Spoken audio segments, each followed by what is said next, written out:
Welcome to the fifth in a series of webinars about the School of Science and Engineering at Tulane University. And the topic today will be graduate education. And I have two colleagues with me who will share in this presentation and question and answer period. I've got Dr. Janet Ruscher, who's the Associate Dean for Graduate Programs in the School of Science and Engineering. And I've got Dr. Don Gaver, who is the chair of the Biomedical Engineering Department. But before we start, we always do our survey, and so we're going to put some survey questions up on the screen, and we'd like you to answer these. This helps us understand who our audience is and what sorts of topics our audience is interested in. So let's take a few minutes for you to fill out the survey.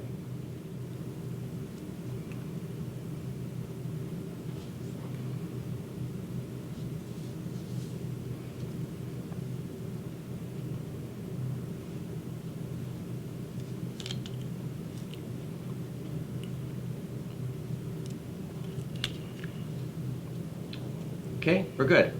All right, so let's start the presentation here. Again, it's about graduate education. I'm going to really start with doctoral education. We're going to talk about doctoral education and master's education. But let me first start with doctoral education. And the idea here that Tulane University is a doctoral university. So up on the slide, you'll see that I've listed there the total number of universities in the U.S. that are classified by the Carnegie Foundation. So the Carnegie Foundation does a classification of every single university, all 4,664 of them at last count.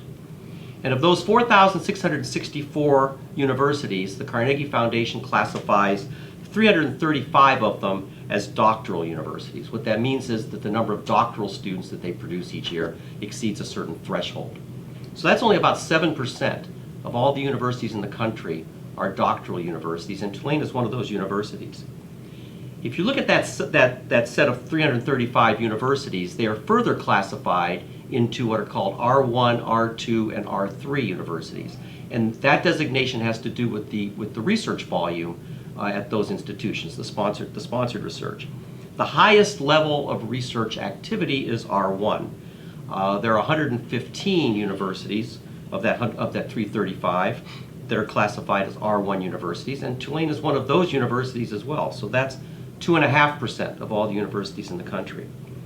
Going beyond the Carnegie classifications, there's also a group of universities that you may have heard of called the Association of American Universities. There are 60 U.S. universities in that group, all of which are R1 universities under the Carnegie classification.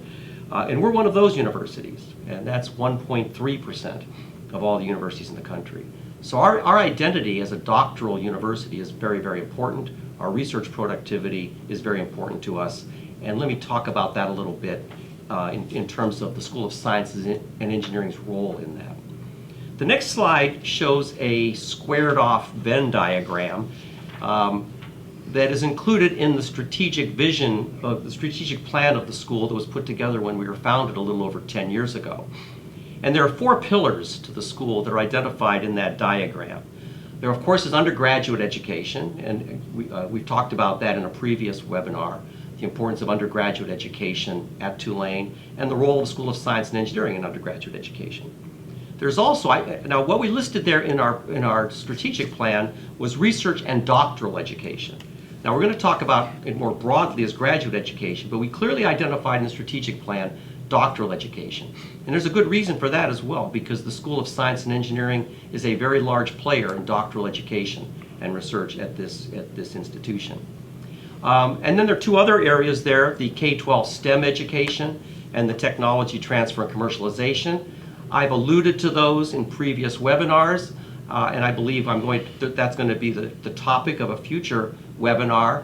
But today we're going to focus on the upper right quadrant here, that is the research and doctoral education.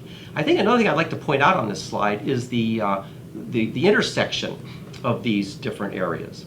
And what goes on at the intersection is quite important to us. For example, the undergraduate engagement in research is very important, and I alluded to that when we talked about the undergraduate experience.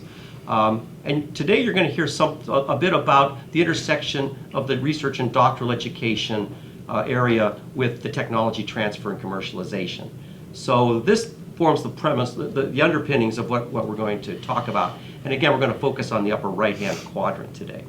The next slide shows the role of the School of Science and Engineering in both doctoral education and sponsored research at Tulane University.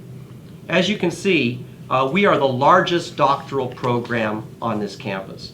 The university has 871 doctoral students. 346 of those doctoral students are enrolled in programs in the School of Science and Engineering. So we contribute more than any other school to this particular component of our R1 ranking. In terms of research funding, the health sciences are the lead in this regard. Should not be surprising. The School of Public Health and Tropical Medicine this past year had the largest, with medicine and the primate center right behind. But the School of Science and Engineering is up to $23.5 million this past year. That's an increase over the prior year. And this year we're running ahead of last year. So we are a major player in both of these areas.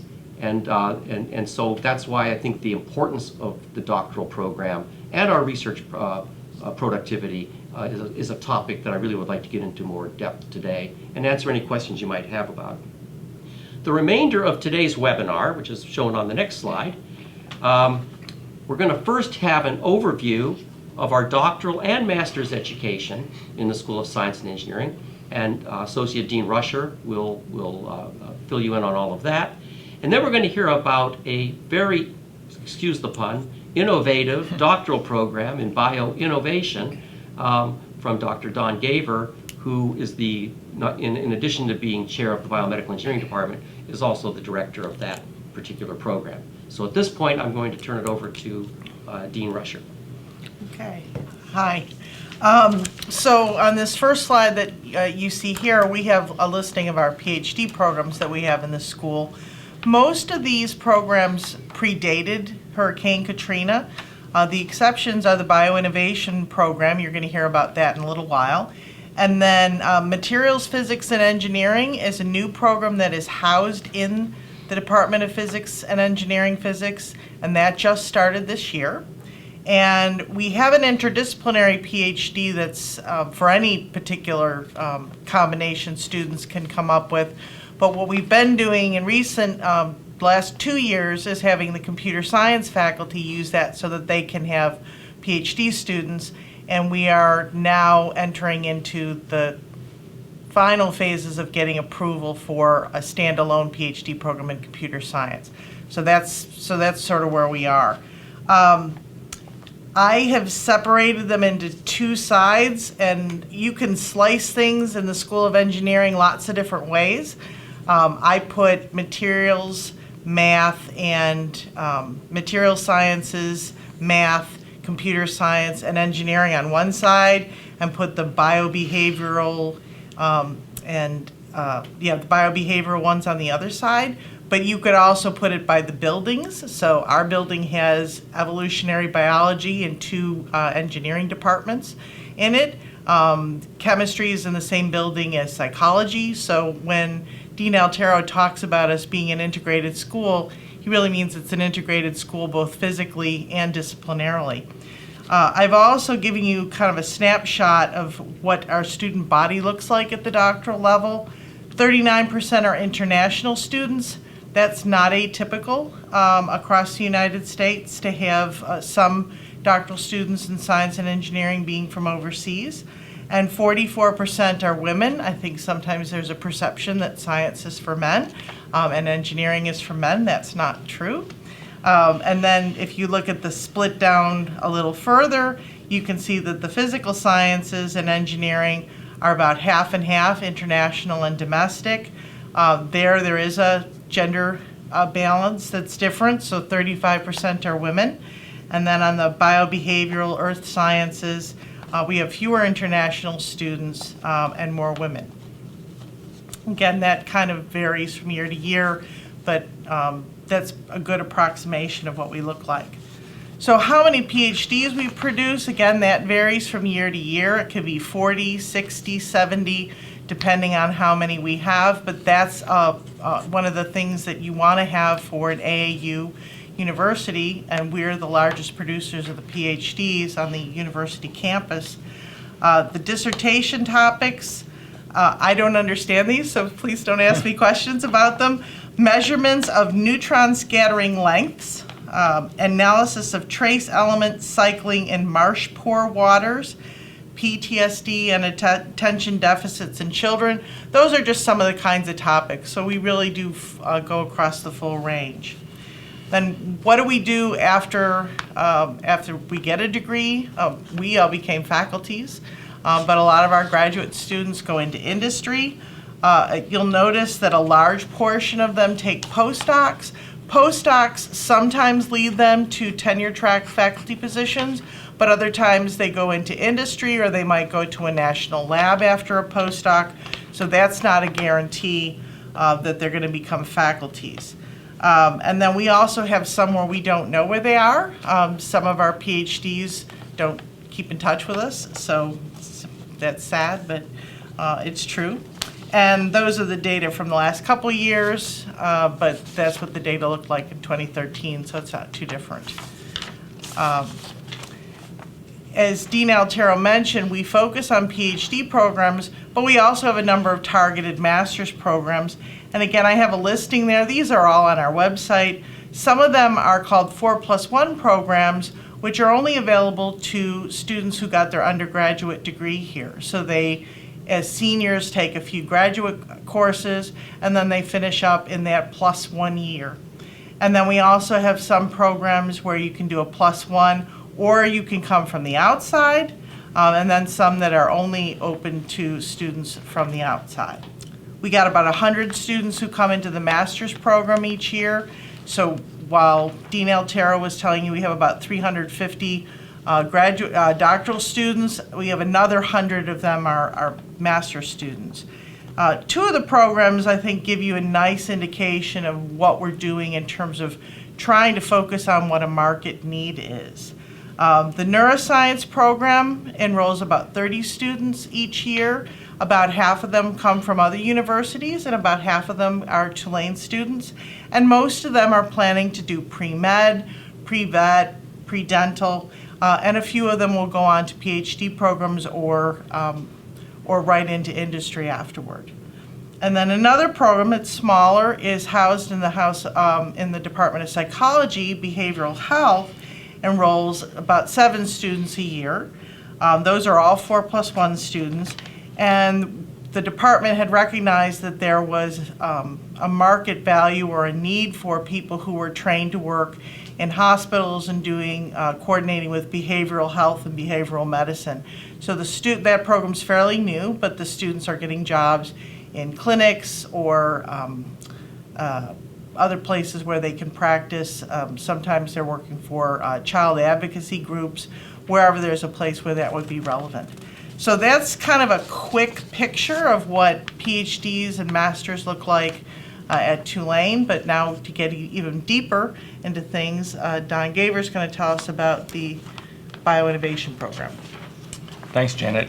So Nick has started out by giving us the 40,000 foot view of graduate education in general, and Janet's told us at the 10,000 foot level what's happening at Tulane, and I'd like to come in at the ground level and explain what's happening in our interdisciplinary bioinnovation PhD program, which is a program we started in 2011.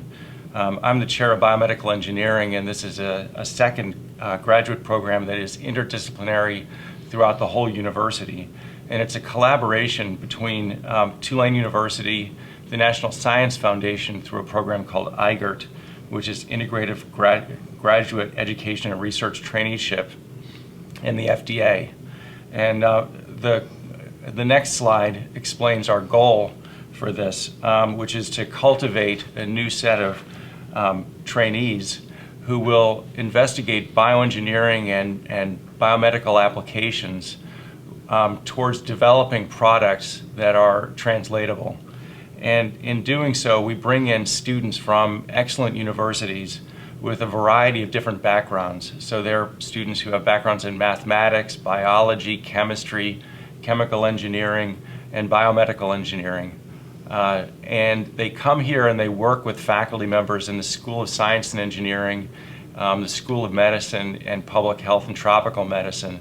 And I think of them as vectors to bring faculty members together to develop new research projects that are translatable, and to help those faculty members to reach out towards the marketplace in ways that they may not otherwise be able to do it. So this is a hardcore PhD program, so its emphasis is on research, but it also has non-academic experiences and includes entrepreneurship training. And I'll go into more depth on the next slides.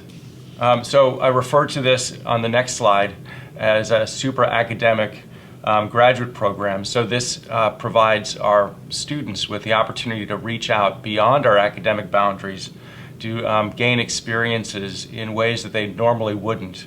The term Supra-Academic is one where we expect to create a liaison between academia and an external constituency.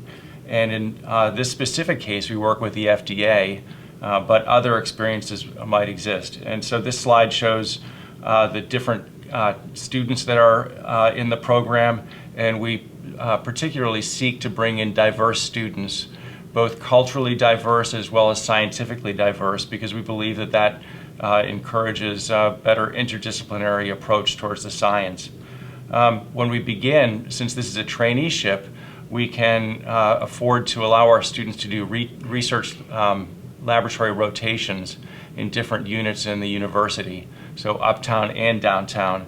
And by doing that, they learn about the different scientific approaches as well as the questions that are being asked, and they can hope to bring those laboratories together. They also gain experience in entrepreneurship and business model development, and then they have an FDA internship program that I'll go into a bit later. The next slide is to help you to understand that this is a change for New Orleans. So this slide shows what I call Nouvelle Orleans. And so it demonstrates many of the features of New Orleans that we all know about the beautiful homes and streetcar and downtown. This is the New Orleans that many of us know and love. But then there are other aspects to New Orleans that we'd like to build upon. So next slide shows our goal to bring together different units in the university and in New Orleans to develop entrepreneurship. And so very quickly, we have Tulane University, which has a very nice set of resources with a School of Science and Engineering, Medicine, Business, Law, and an excellent primate center. So this is a constellation that doesn't exist elsewhere in the United States and that we can bring people together around. There's a bio-district in New Orleans, which is downtown and includes 60 acres of new hospitals that have just recently been developed. There's a New Orleans Bioinnovation Center, which is an incubation center run by the state. And we have Idea Village as an entrepreneurship centered organization that helps to bring our students together. And so I think of this as helping us to create the new wave of entrepreneurship for the region. And so the next slide demonstrates that we have now developed a resurgence of brain gain in New Orleans. And so you can see on this that New Orleans is ranking with the top cities in the United States for attracting graduates into our community. And I hope to retain the students who graduate from our PhD programs to help build the resources here. And so the next slide shows that Forbes magazine, in fact, declared last year that we were #1 as the America's biggest brain magnet. So just to go a little bit deeper, as I said, our program is a research program with these added characteristics of super-academic experiences. The research is founded upon transport processes, and I'll give you some examples at the end of my talk about the kinds of projects that are being conducted. But we work on transport processes that help to develop biomedical technologies and devices, and we link laboratories. And so the next slide shows the first area, which is therapeutic materials. We have quite a number of faculty members in therapeutic materials, or you could think of this as drug delivery materials, that are very good building blocks for our research. And so this slide shows, for example, the creation of a neuron on a chip, which is the foundation for a new startup company in the university. The next slide shows another transport area, and that's biosensors for real-world applications.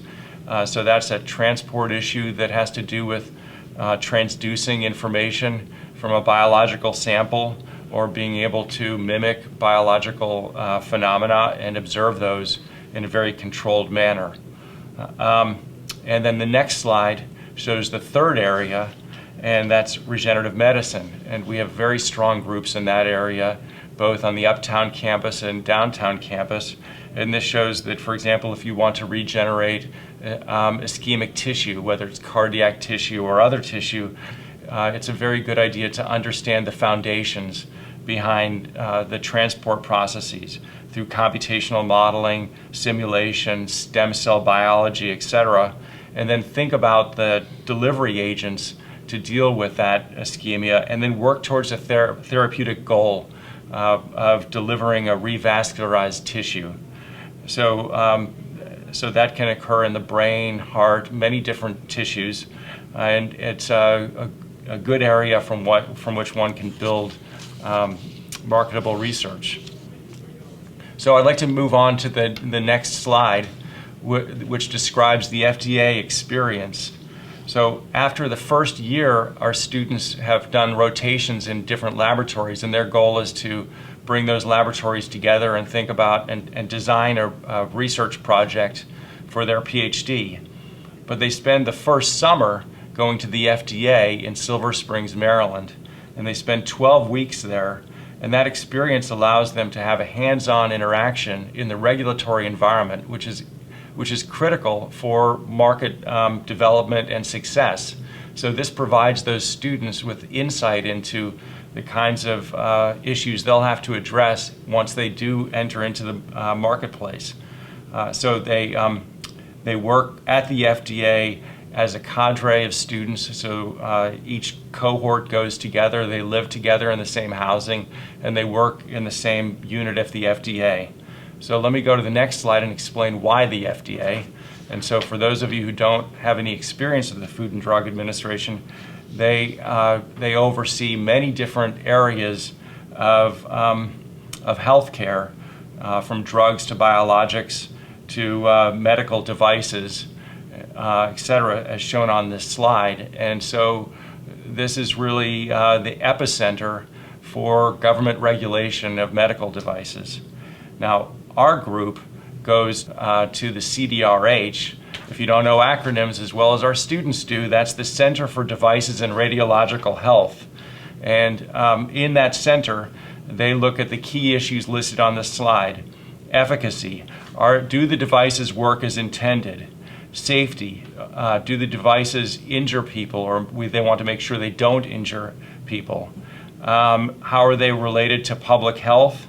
How do they keep bad products off of the market, and how do they get good products to the market? And so CDRH has its own organizational map. This will not be on the exam, but they are in the DPS, the bottom, that's the Division of Post-Market Surveillance. Though that group is responsible for evaluating devices once they've gone to the marketplace, and for determining whether or not the devices should stay on the marketplace or whether they should be modified in some sense. So very briefly, the next slide tells you something about the post-market evaluation, and I'll let you refer to that slide later if you'd like to look at this webinar again. But the key aspect, or the key metric that is used, is on the next slide, which defines the medical device reporting, or MDR, another acronym, that allows the FDA to evaluate devices. Now, if a device is seen as having a potential problem, it enters into the incident pathway. This will certainly not be on your exam, but you might be interested to notice that this is a very nonlinear pathway. So if there's a problem, then devices need to be evaluated and go through the FDA process to determine whether it should stay on the marketplace. There are about 1 million MDRs that are reported every year to the FDA. The Division of Post-Market Surveillance has 25 staff members to look at these 1 million different incidents, and they need to decide whether or not a device is appropriate to stay on the market. There is a fire hose of information coming at the Division of Post-Market Surveillance, and they're responsible for keeping us safe. Our students help them. So they aren't going to the FDA to just watch. They're going there as labor to help the FDA with their mission. And that is absolutely instrumental to our task in training our students. So they go to the FDA and they learn how to do data analytics. And that's shown on the next slide. So their products are to work on improving the electronic MDR, explaining what's happening with increased adverse event reports, so identifying the signal, determining whether the signal is accurate, coming up with approaches for alternative summary report data, and longitudinal studies to track devices. So the picture on the upper right is actually an accurate metaphor for this. There's a waterfall of data, and our students are helping the FDA to identify new approaches to evaluate the data and move on further. So we've received very good reports from the FDA in regards to the value of our students entering in there as technically based students. The next slide shows other examples of opportunities the students have. So the FDA has its own research laboratories simply because they have to stay on the leading edge of research towards medical devices so that they can be able to evaluate devices as they come down to the market. So for example, there are new vaping devices for inhalation essentially of nicotine. And the question with those devices is, are they safe? And so on the bottom left, I've shown pictures of vaping progression, different type of vaping devices. In the center at the bottom is a thermodynamic description of transport processes that occur when one inhales from a vaping device. And the question is that safe? And so individuals in those laboratories are working on that. And finally, the last experience is on the next slide, and this is one that our students very much enjoy. These are signal meetings, and so when one enters into the MDR process through that nonlinear flow chart that I showed you, there are many different constituent groups that need to meet and discuss how whether or not a product should stay on the market. And so this signal meeting includes the pre- and post-market divisions and a discussion between them of the pros and cons of a device. So moving on, there are positive outcomes for this, and this provides a very big opportunity for our students to learn about career opportunities outside of academia. I should tell you that PhD students in engineering typically only 25% stay in academia, and so many of our students, and this is nationally, most PhD students are looking for alternative careers, and my job as a professor is to provide the best opportunities I can for students, and I believe that helping our students to understand what the opportunities are is important. And so this whole process helps us to provide insight. And at the bottom, I stated helps our students to understand TLAs and FLAs. And you might wonder what that is. And so, Nicole, those are, hit it, 3 and 4-letter acronyms, which will show up there. And so those will be on your exam at the end, and you'll see that the CDRH is on that exam. Moving on, as I said, our students work on PhD projects.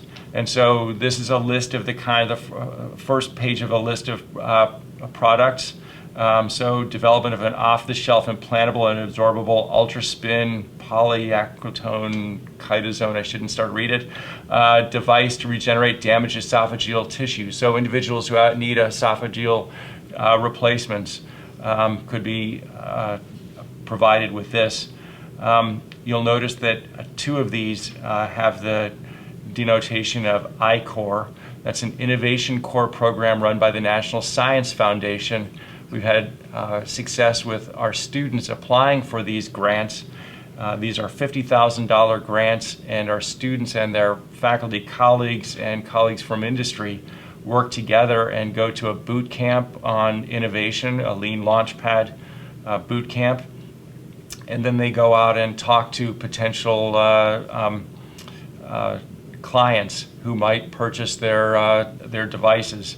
It's a very successful program for the National Science Foundation. I'm quite proud of the number of our students who have entered into that. The next slide shows the rest of the PhD projects. We have 18 students so far in our program. We'll have 26 by the end of our funding.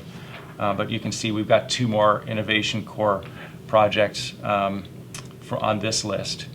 And the next slide shows the kinds of successes that our students have garnered so far in the first 4 years. They have taken top prizes in a number of business model competitions that are listed here. And Nicole, the next slide shows that in fact they even bring in large checks. This large check is for $25,000 from last year's business model competition at Rice University. Some more successes on the next slide are the NSF I-Core fellowships. So we have 5 of those fellowships that have come in so far, and our students continue to apply for these. I should tell you this has actually affected the biomedical engineering program also. So we have BME students who have learned from the bioinnovation PhD students and vice versa. So we have students in BME who are doing this as well. We have fellowships from VentureWell, et cetera. So that completes my presentation, and I think we'd be very happy to take questions from any of you. Okay, thank you. So the rest of the period will be spent on questions and answers, and I guess the first question is here, and it's for me. What other master's programs could be developed that are supplementary to industry in Louisiana and Tulane and could be seen as a destination, especially if they're interdisciplinary with business or law and technology? Okay, well, the question is basically about master's degrees and what sorts of master's degrees we might be adding and what their relevance might be. As I said at the very beginning, we focused in the School of Science and Engineering on doctoral education, where we're the largest program on campus, and undergraduate education, where we have about a third of the undergraduate students. So the master's education has not been a top priority. However, we're going into a period now where we are looking at adding more master's programs. To add a master's program, what we're going to do is we're going to look at, first off, what our capabilities are, what the market is, and if interdisciplinary collaboration with others can make that particular master's degree more valuable. There are a number of proposals on the table right now that we're looking at, and I welcome any of the viewers here that have suggestions as to what they think might be a good program for us to offer. We'd be more than happy to look at that. Master's education is something that obviously is a good revenue source for us, so there's a business model here that we'll be looking at. And I don't know, did you have anything to add? Are there any others that you think that? Okay, the next question's for me. How do PhD students afford going to graduate school? Well, the PhD students don't pay tuition. They have a tuition waiver from us. And then in order to pay for their expenses, they are either teaching assistants, research assistants, or fellows generally. The teaching assistants comprise about half of our doctoral students, so they do a lot of training of the undergraduates, which in a previous webinar you know from Nick how important undergraduate education is to us. Out of the other half, the bulk of them are research assistants, so they're funded on faculty grants, and is working on faculty grants, they help with the publications and with our research activity, which helps us stay as an AAU university. And then there's a smaller group of students who are have fellowships. Some of them are ones that they went and got themselves, like NSF, National Science Foundation fellowships, or EPA STAR fellowships. Those are in ecology and evolutionary biology. And then we also have some fellowships that are endowed, and some of them will either fund the student for the entire year, or they might pay for their studies during the summer months. So endowed fellowships is one of the things that are really important for the school to help students be able to work. But they eat ramen noodles, or bread, beans, and rice. But they survive. Yeah, sorry. Okay, so our next question is, what fraction of the students in bioinnovation are women and underrepresented minorities? I actually came prepared for that question. So one of our goals is to reach out to everybody in our society in bioinnovation, and so we have 18 students. They all have to be U.S. Citizens because of our funding from the National Science Foundation. 39% are female, and 17% are underrepresented minorities. So I'm very happy with that. I should tell you that in biomedical engineering, we have 48% are female and 15% underrepresented minorities. So I think I'm happy with that. This is for me. I understand why you track the percentage of PhD students that are women, but why international student percentages? Well, we're a global university, and it's very important for us to have a constituency that are throughout the world. So I think that's important, and not atypical, I should say, for science and engineering schools. Also for me, what is the typical time period to complete a PhD? Is there a specific rule on this? The specific rule is university-wide. It's 7 years is the max. In science and engineering, it's typically 5.5. And I'd like to make a point about that. With the Bioinnovation PhD program, we are asking students to do more than the standard PhD, and so we are very careful to help our students to target their work and to stay efficient, and that's one of our considerations with that program. So the next question is, how will the Bioinnovation program be sustained after the government funding ends? That's a great question, and one of big concern. We've received funding from the National Science Foundation in their IGERT program, and the IGERT mechanism has been removed. There are other mechanisms, but my goal is to continue to look for funding from all sources to maintain the program, whether it's National Science Foundation, National Institutes of Health, or other philanthropy. Yeah, let me add to that too, and that is that with any PhD program, as Janet pointed out, the PhD students don't pay tuition. The tuition is waived. A lot of these students are supported on research assistantships, but the teaching assistantships, that's university funding.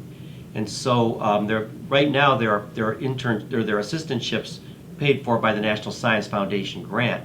That's going to be, I think, the biggest challenge in terms of sustaining the program, and that is part of our fundraising campaign. It will be part of the budget model that we put together going forward, and so I think that's probably the biggest concern. I'm very glad to hear the dean say that, and one reason for that is that in a traineeship program like this, students can't have the variety of opportunities that we offer them if they're paid from research grants, because when one is paid from a research grant, the understanding is that they're working on targeted research, and so we can't allow the students to explore as much as we can in the traineeship program.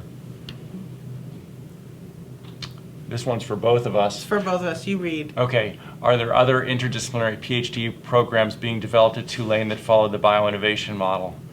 There's two parts to that question. One is, are there other programs being developed that are interdisciplinary? And the answer is yes. There are a number of different programs in aging and help me out. Culture, community, and the CCC, that's primarily in social sciences. Right. There are plenty of opportunities. Francophone studies. Right. As far as the bioinnovation model, I'd say one of the key aspects of the bioinnovation model is our sending students on these Supra-Academic excursions to, say, the FDA. And I don't know that other programs offer that. I can add to that. I know the School of Liberal Arts, for example, is looking at a program, PhD program that involves community engagement and positions other than academic positions. I think one of the misconceptions out there is that, and I think Janet alluded to this earlier, is that PhDs all go into academia. They all become college professors. That's definitely not true in the sciences and engineering, as you've heard today. And that's becoming an issue also outside of science and engineering and other disciplines. And I know that the School of Liberal Arts is looking at alternative tracks other than just becoming everybody going into academia. Mm-hmm. So I do think that PhD education is coming to recognize that we are preparing a large percentage of our students for a career other than college professor, and in order and starting to tailor some of our programs to that need rather than just having the students figure it out on their own. Is the FDA externship sustainable? I hope so. The issue with the FDA is a bit complex. It does not have research funding to provide for these sorts of externships. And so we are relying upon the National Science Foundation to fund that. It turns out that the National Institutes of Health cannot, by rule, fund internships at the FDA because it's a national because the FDA is another national organization, and I suppose, or a federal organization, I suppose for whatever reason the NSF can. We are looking at other opportunities, for example, for our students to go into internships in industry to supplement what we're doing with the FDA. Okay. So this is both me and Don. What is the success rate of PhD graduates landing tenure track positions? What else do graduates do? So if you're going to go on and get a tenure track job, the next thing you're going to do is a postdoc. It's very rare that a student nowadays would go directly into a tenure track job. If the student has, the market is tight, okay, so tenure track jobs are tight, but if the student has a good publication record and a good postdoc, I think they have a pretty good success rate. What else do they do? We have ones at the Smithsonian. You've got one at FDA, right? Oh, we've got several at FDA. Some of them are at Intel, hedge funds. And then in psychology, they might be school psychologists or in medical settings, clinics. So they're kind of all over the place. Yeah, I would just add, the world's their oyster for our students in bioinnovation and BME. Our students have developed their own startups, and so yesterday there was a Innovation Louisiana symposium down at the Bioinnovation Center, and one of our former PhD students introduced his neurostimulating device that is now on the market. Janet did mention that we have students who go into hedge funds. One of my students went to the FDA for a number of years and developed expertise on the regulatory side, and now is working on Wall Street with that understanding. There are great opportunities for students outside of academia, and I would say those students can also come back to Tulane and help us to understand what the world needs from academia. And so I think it's helpful for both our side of the story and their side. And so we're looking for developing as many of those collaborations as we can. Okay, this is for me. You mentioned that many PhD graduates receive jobs outside the university. How do those salaries compare to those in the workforce without a PhD? Well, salaries vary across different disciplines, so I'm not sure I can answer that blanket. I can give you an example in my own field. I'm a psychologist by training. A psychologist who gets a master's degree rather than a bachelor's will start at about $15,000 more a year. So you can imagine probably PhD would probably start another 15 more than that. And I think that Don maybe can comment about this with biomedical, the difference between a BME bachelor's and a BME PhD. But it's a sizable amount, at least in the biological and behavioral sciences. I'd say that the master's 23. degree does give you an opportunity for a higher salary when you leave. I would also say one should not go into a PhD purely for salary. That it is, you go into it because of a changed type of career, that it puts you in the position of being a leader and defining yourself as an expert in something.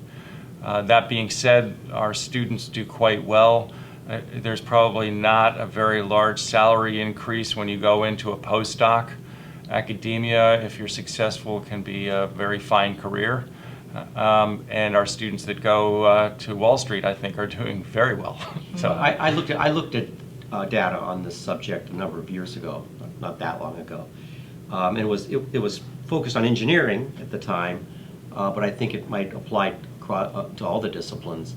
And that is that the salary over a lifetime of someone with a doctoral degree was significantly higher than the salary of someone without a doctoral degree. Even though that initial salary, the differential might not be huge, if you go over a lifetime, the lifetime earnings, the average doctoral salary rose significantly faster than the salary of someone without a doctoral degree. So I think a lot of students that go into doctoral education don't realize that if you look at the long term, it's a much more significant financial difference than it looks like if you just look at out of the gate with that. The next question is for me. What is the status of the proposed geofluids program? That came from an insider, right? So for those of you that don't know what that question is all about, we have been looking at programs at the interface of the earth sciences and engineering. And that's something that's been progressing for the last couple of years now. Let me bring up to date where we stand on that. It's becoming more and more clear that the first degree that we will probably do in that area will be at the master's level. We feel that that's the sweet spot for that particular subject at this point, and that's something we can do in the very near term. We have had some conversations, and Janet was part of those conversations, and I was with the Army Corps of Engineers out of Vicksburg, and we've talked to them about what that program might look like. This kind of harkens back to a question I got earlier about master's education. This is an area where we do have some expertise, where we intend to expand in this area with the new Bywater Institute and our activities at the interface of the geosciences and engineering. And I believe that we'll be seeing a master's degree in that area very soon. This is for me. I think me and Nick. How is the minimum wage and overtime mandate affecting graduate students and postdoctoral students? With the graduate students are exempt. They're student first and employee second. And postdocs, it depends on how much they make, right? Well, yeah, so postdoc's a little bit more complicated. If a significant part of what the postdoc does is to teach, then they are exempt, because people that teach are exempt from the overtime, or the what do they call that? FSLA. FSLA. Research is a little more complicated in the sense that they explicitly did not exempt postdocs that do research. In the School of Science and Engineering, I believe every postdoc in our school is a research postdoc. There may be one or two exceptions to that, but I'm not aware of them off the top of my head. So all of them are research postdocs. We have one Okay. teaching fellow. Okay, one teaching fellow. So, but the research postdocs are not exempt. So therefore, if they don't make the minimum salary, the 43,476. 43,476, then they're paid overtime. Now, what we have done in almost every case, is to rebudget our grants to raise our postdoctoral salaries to at least that level. And going forward, faculty members that write research proposals will budget above that level so that the postdocs will be exempt.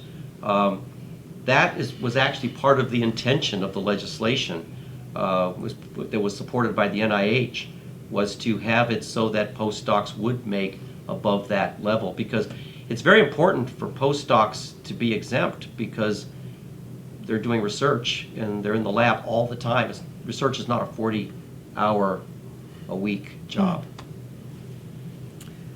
If you do a 4+1 program but also want to earn a PhD, how long will it take? So that's a two-part question. The 4+1s, some of them involve research. So some of the students are working on a thesis. So if they already have the experience of working on research and know the technology and the literature, and then they continue in a similar lab or the same lab, they can finish the entire graduate career in 5 years. And we've had some do it in 4. So you'd had your master's and then 4 more years for the PhD. If a student has done just a coursework master's and hasn't had a lot of research activity, the student probably needs that additional 5 years to do the research. Again, the main reason of doing a PhD is to do research and to publish, and in some cases create devices. You don't want to rush it, and we'll pay you for being here, so you can survive on ramen noodles for a little while. Can I add on to that? Yeah. So in biomedical engineering, we have a different kind of program. We don't call it the 4+1 for our internal students. We call it a 5th-year master's, and I always have to say 5 does not equal 4+1. Our 5th-year master's students, as an undergraduate, have completed a year of research starting their junior year, and they don't complete their research if they enter into the 5-year program until they finish their master's degree. And so starting in the 2nd semester junior year, they've started their research project and they carry that on through the remainder of their junior year and their full senior year. If they're admitted into the program, they stay 1 more year, and so they have 2.5 years of research as part of their master's degree. It's an exceptional program for our students, and they very frequently have funded research based upon that that is publishable. And so it's a win-win situation. And I don't know if Nick mentioned this, but those students who are in the 4+1 program from the internal side or the 5th-year masters pay only 35% of our tuition. So it's a great experience, great opportunity. Great program. I would just like to add something here. We went into great depth today on this bioinnovation PhD because it's very distinctive. There's nothing like it in the country. I will point out earlier that Janet, I was just counting up on her slide here, listed, I believe, 13 or 14 PhD programs. So we have 13 or 14 PhD programs in the School of Science and Engineering with 350 PhD students. You saw a great deal in depth. One of them, multiply that by 13 or 14, and you can see that we have a very robust doctoral program here at Tulane in the School of Science and Engineering. And I believe we're done. We're good to go. Okay. If you have a question that we didn't get to today, send me an email, I guess, or send it in. We'll take a look at it, and we'll be coming to you soon with another webinar. I have some ideas what that webinar will be about, but if one of you comes in with a really, really great suggestion, we could always go in that direction next time as well. So thank you for tuning in today.